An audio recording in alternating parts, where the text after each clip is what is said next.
Chasing your physical fitness goals for the wrong reasons. Wealth, power, pleasure, honor. St. Thomas Aquinas rightfully claimed that those are the four substitutes for God. Meaning, if we don't hold God at the center of our lives, we're likely to hold one of those four substitutes at the center instead. I'll speak for myself in saying that prior to my Catholic reversion, that was absolutely the case for me, particularly when it came to pursuing my physical fitness goals. In this video, I'm going to share a little bit of that story with you. Chasing my physical fitness goals for all of the wrong reasons led me to experience a whole lot of unnecessary misery. After the pivotal turning point where I reverted back to Catholicism, by the grace of God, everything changed for me for the better. My life basically turned upside down in the best way possible. My hope is that in sharing a little bit of my story with you, it might help to reinforce your own faith a little bit. And if you found yourself having a similar experience as the one that I've had, that it might give you some relatability. Before I go deeper, if you find yourself enjoying the video or finding that it's helpful for you, please consider hitting the like button and subscribing to the channel. It really helps me out. Okay, let's dive in. I started consistently lifting weights when I was 12. Yep, I was pretty young. My uncle had a well-equipped little home gym that he let me use before school started in the mornings. And when I turned 15, I bought my first commercial gym membership. In the small town I grew up in, there weren't a lot of other kids that were getting up early before school started to lift weights. I was a little bit of an anomaly in that sense. I felt compelled to do it though. Why? Well, looking back in hindsight, I think one of the main reasons was I wanted something that set me apart from the other kids, or something that made me feel special. I was kind of an awkward kid and had a good amount of social anxiety. The prospect of having a muscular body was appealing to me, I think, because it meant having something that would impress the kids around me. And of course, be something that would impress girls. Probably something that's pretty typical for many 12-year-olds going into their early teens. Okay, some more background.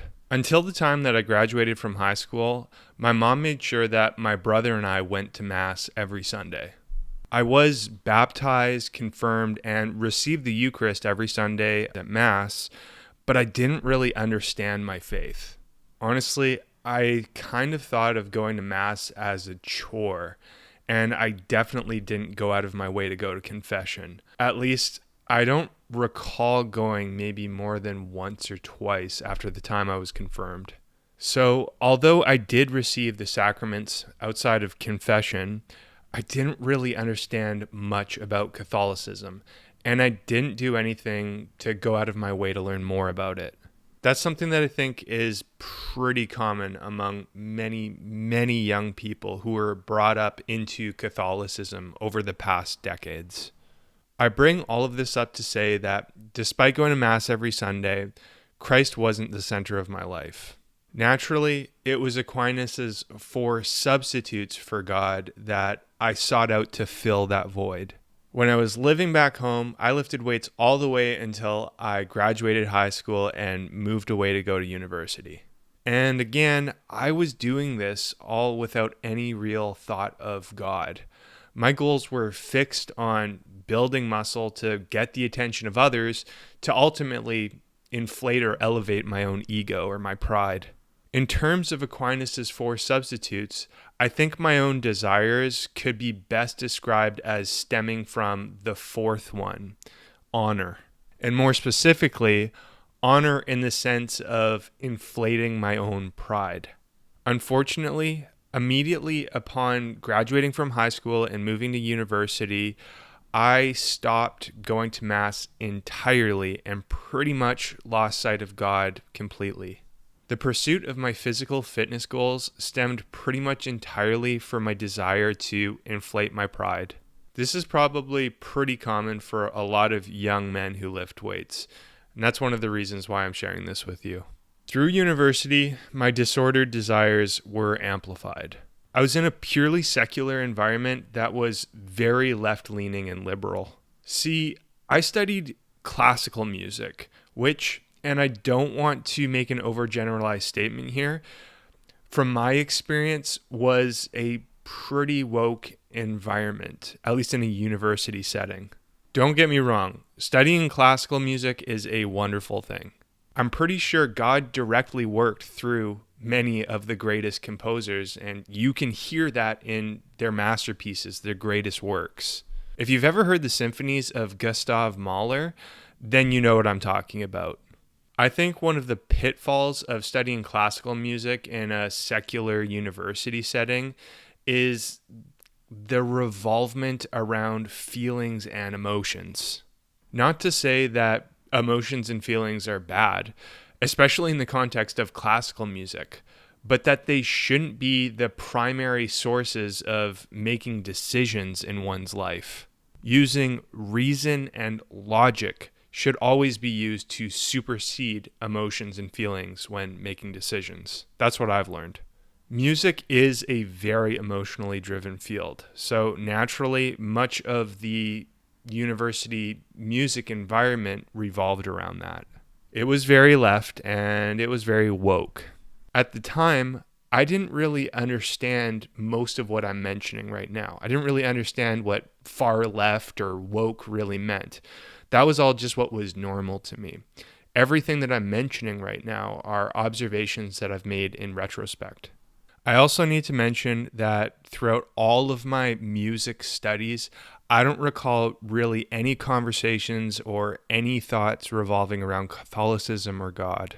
Anyways, being in that far left, very liberal environment without any real thought on God had its negative influence on me. I continued lifting weights, but with the intention of elevating my own ego and getting the attention of others. And I think that the woke liberal environment kind of supported my pursuit in that. Not in a super direct way, like where my professors and peers would encourage me to go seek out my hedonistic pleasures and desires, but in more of an indirect way, where following your feelings was just part of what the culture was. I can tell you one thing though. Being away from home and without having the influence of my church or my mom going to mass every Sunday, Christ really wasn't in my life at all.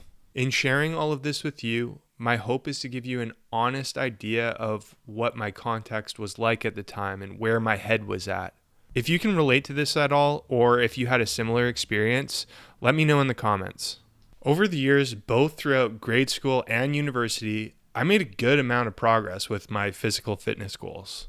I built a lot of muscle, got strong, and visually looked a lot bigger and stronger than the people around me. But as I really did this with the intention of inflating my own ego and getting the attention of others, I never really felt remotely satisfied. I always wanted more. To be stronger, to be bigger, to have better tone and definition, just to look better. And I would feel envious of many others who I perceived as looking better than me. Looking back, it's all kind of ironic, really. Even though I was accomplishing pretty much exactly what I was setting out to accomplish, I was left feeling pretty empty. But the story continues. After graduating from classical music school following 7 years of study, I became a personal trainer.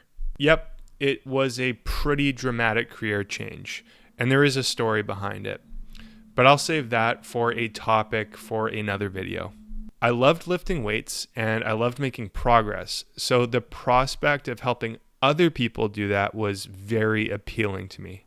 Throughout my time working as a personal trainer in a gym, my life pretty much completely revolved around pursuing my physical fitness goals, much more even than when I was in music school naturally. And it was during that time that I first started competing as a natural bodybuilding competitive athlete.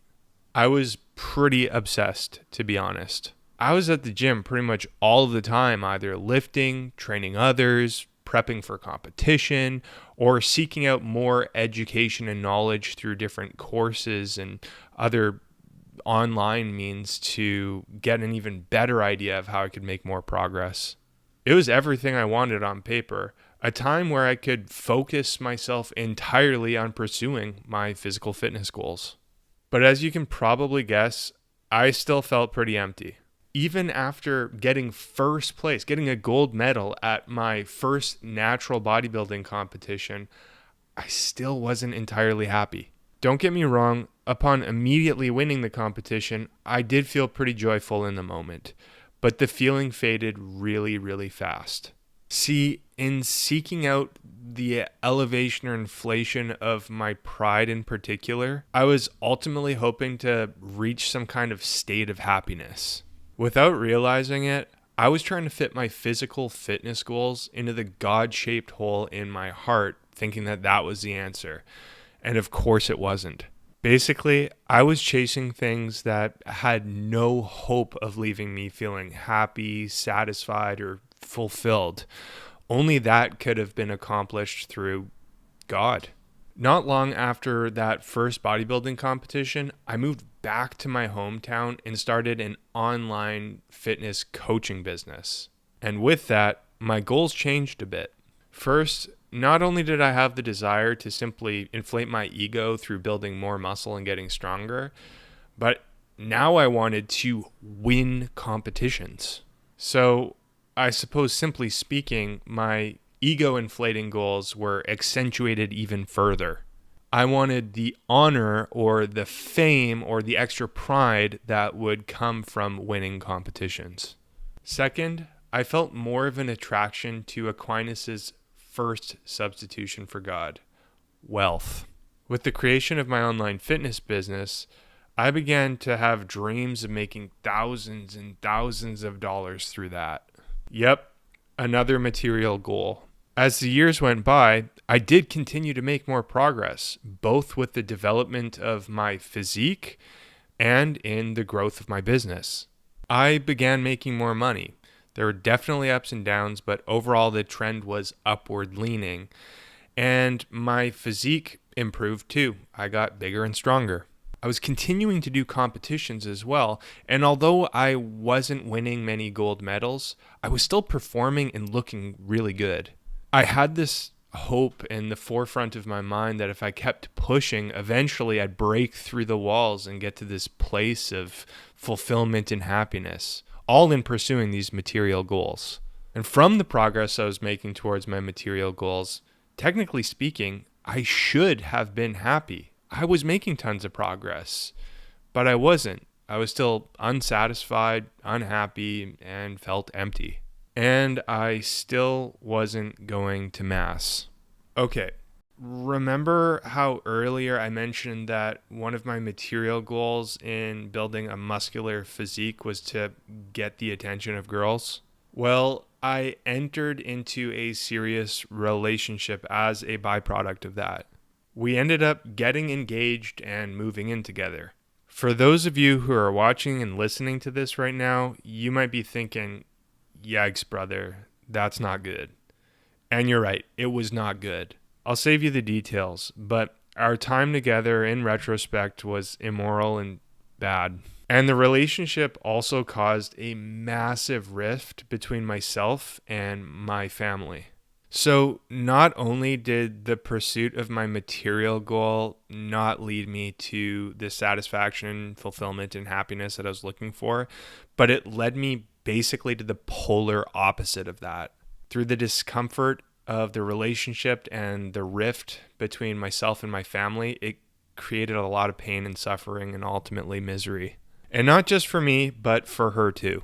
After we dramatically split up, I spent the next few years trying to figure everything out. The irony was, I had basically accomplished all of the material goals that I had set my sights on. I had built a great physique, I was doing well in my competitions, I had the dream girl, and I was getting a lot of positive attention from others. And yet, I felt lost. Honestly, I felt incredibly empty. I still had this hope that if I kept chugging along and working towards my material goals, that eventually I would find this place of feeling whole and happy. But of course, it just wasn't happening. I'd felt like I'd hit rock bottom many times the 10 years prior, but at this point, I felt like I couldn't really get any lower. Something I need to mention, though, is this. For around 5 years or so leading into this very rock bottom period, I was developing an on and off interest in Catholicism. I stumbled onto the Genesis lectures of Jordan Peterson on YouTube somewhere around 2020, and I was completely fascinated by them. That kind of acted as a launching point for me to begin developing my interest in Catholicism. So, thank you to Jordan Peterson. I started to listen to more Catholic podcasts like Pints with Aquinas and became more familiarized with different theologians and apologists like Jimmy Akin. The list of different theologians, apologists, priests, podcasts that I've immersed myself in has grown pretty dramatically over the years, but it took time. And there was a big chunk of time within that 5 years where my interest took a pause. That was during the time of the relationship that I mentioned earlier. After that relationship ended, though, I found myself back getting more interested in Catholicism and Christ's teachings again. Eventually, my interest in Catholicism and in Christ became more than just an interest. I started to think about it more and more frequently, to the point where I wanted to spend all of my free time learning more about it. Even when I was working, I found myself unable to escape thinking about it. The things I was learning about scripture, miracles, the lives of the saints, supernatural occurrences, the accumulation of evidence for the Gospels, like the Shroud of Turin, and the different stories and testimonies of converts and reverts. I finally got to a place where I couldn't deny the evidence for the truth any longer. I found myself completely over the edge. It was the Tuesday of Holy Week and I went to confession. Following that, I went to Mass for the first time in years at the Easter Vigil Mass and received the Eucharist. And no, I did not plan for all of that to happen so close to Easter.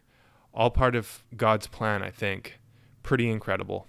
There is a deeper story behind all of that too, and eventually I'll make a separate video to share more of the dramatic details.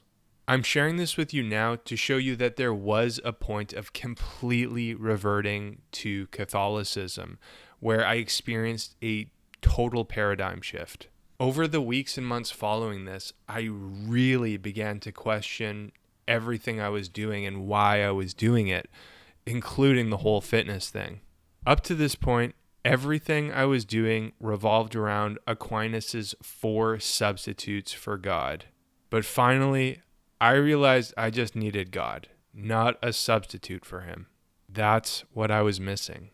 It became so obvious to me why I never felt content, never felt satisfied, never felt happy, just empty. I was trying to fill the God-shaped hole in my heart with things that could never even remotely hope to getting close to filling that space. That was something that only God could do. So, here we are now, post-Catholic reversion. I still feel intrinsically compelled to lift weights, improve my physical body, and to compete. But my reasons for doing so are different.